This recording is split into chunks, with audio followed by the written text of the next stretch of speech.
A school is a busy place, a place bursting with energy, full of people and movement during the day.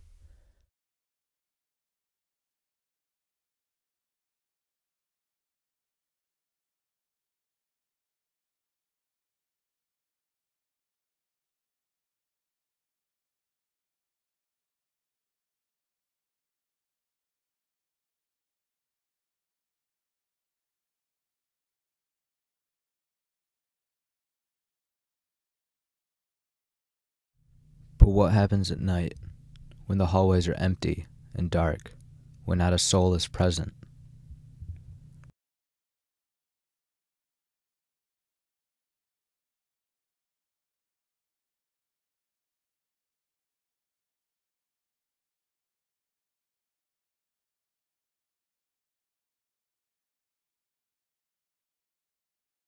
I soon discovered maybe these hallways aren't empty after all.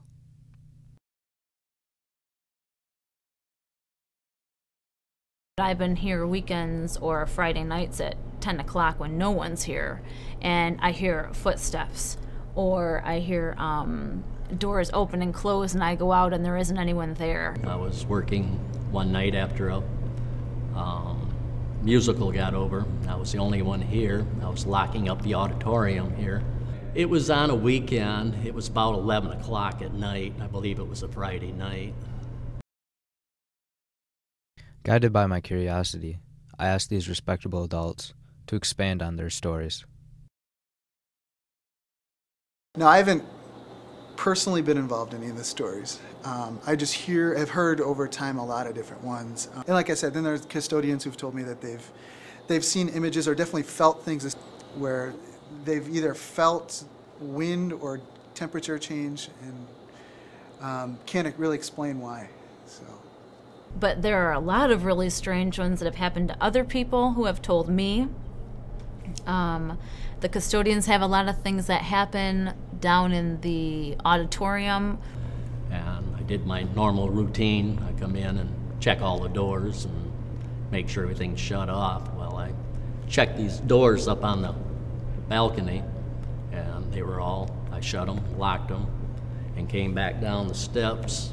And when I got down to the bottom of the steps, I heard one of the doors open, and I turned around, there was nobody there, but I got goosebumps all over my body, and then I felt kind of like a whoosh of wind go by me, and the door slammed shut. So I ran back around to the other side to go inside the auditorium, and there was nobody there.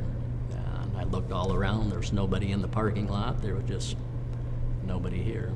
This floor, people have said they've seen different, either, a lot of people have said that they've seen at night this girl walking around.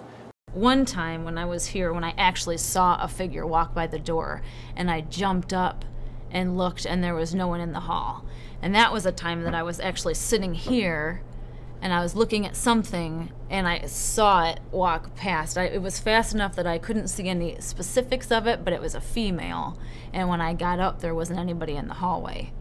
So that was the weirdest one that happened to me personally. Miss Bowes has really felt the presence of somebody when nobody else is here at the school, or I'm sure she might have mentioned before that this door right here, she was about to walk through the door and swore that she heard somebody jingling keys on the other side, heard somebody, went through the door, and nobody's there whatsoever.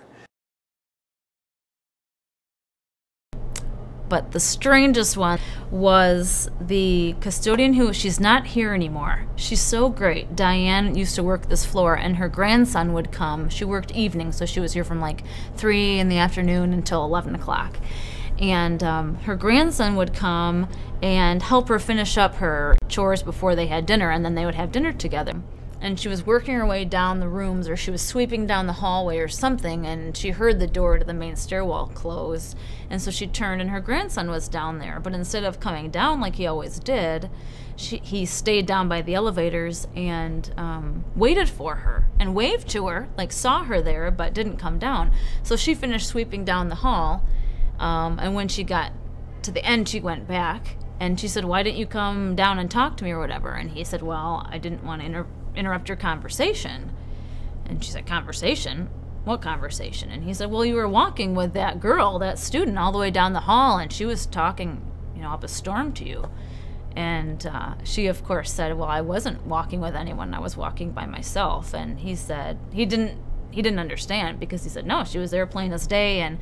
And Diane said, well, didn't you think it was where? She said, was I talking? And he said, well, I couldn't tell because your back was to me.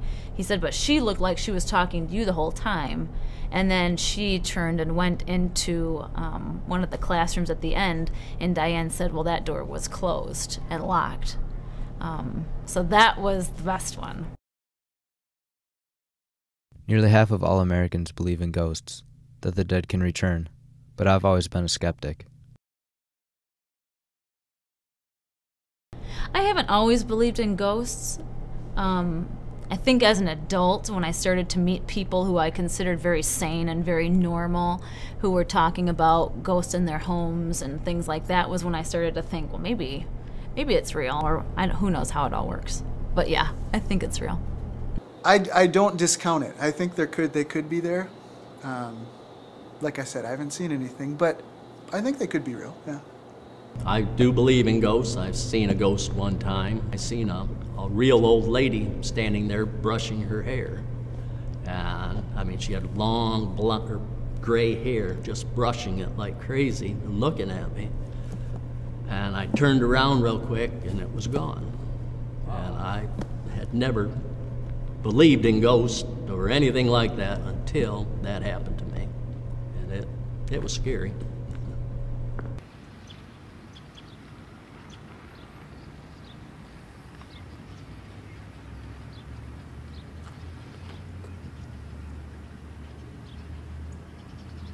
But these witnesses have opened my eyes.